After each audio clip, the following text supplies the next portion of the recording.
Majesty King Salman bin Abdul Aziz and Your Royal Highness Prince Mohammed bin Salman Al Saud for convening this important meeting today. Excellencies, ladies and gentlemen, I concur with the many excellent points and recommendations made by fellow leaders. Their views reflect a united voice of the Muslim Ummah, born out of the surge of shared conviction among our people.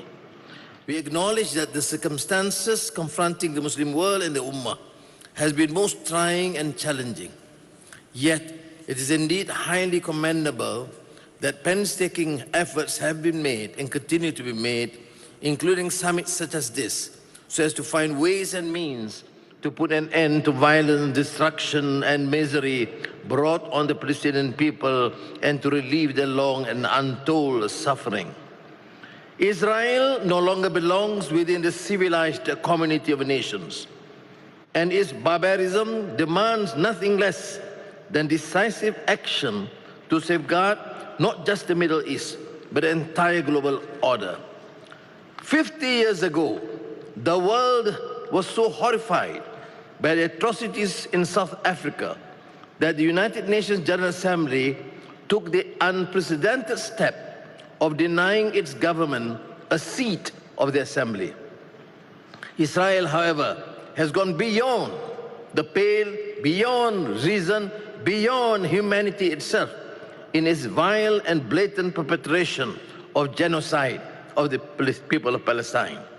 These cumulative acts of violence against an entire nation leaves us with no choice but to demand the swift and effective action of the international community, including embargo, suspension, and even expulsion. In its relentless campaigns, Israel has now struck at the very heart of the international community's lifeline for Palestine by targeting the United Nations Relief and Works Agency for Palestine refugees. By barring UNRWA from operating, Israel is causing the collapse of the world's humanitarian response, cutting off the most basic means of survival in Gaza for those who have already lost so much. We must put an end to this continued senseless carnage and take immediate steps to furnish more effective protection for the UNRWA. We must accord better protection for the UN peacekeepers in Lebanon, comprising nearly 50 nations, including Malaysia, who have been attacked and terrorized by Israeli forces. The international community must act swiftly and forcefully.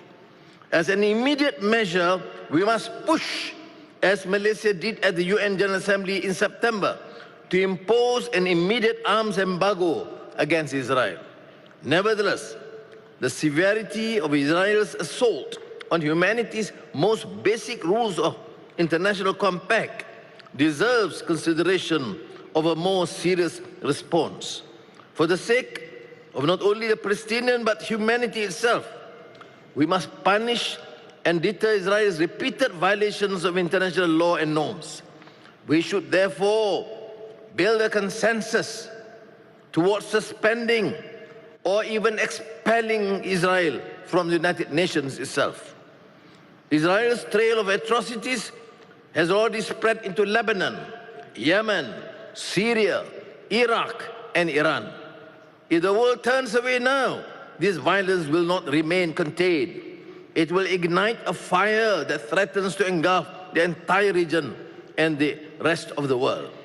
At the end of the day, the most aspects of our concern are the victims.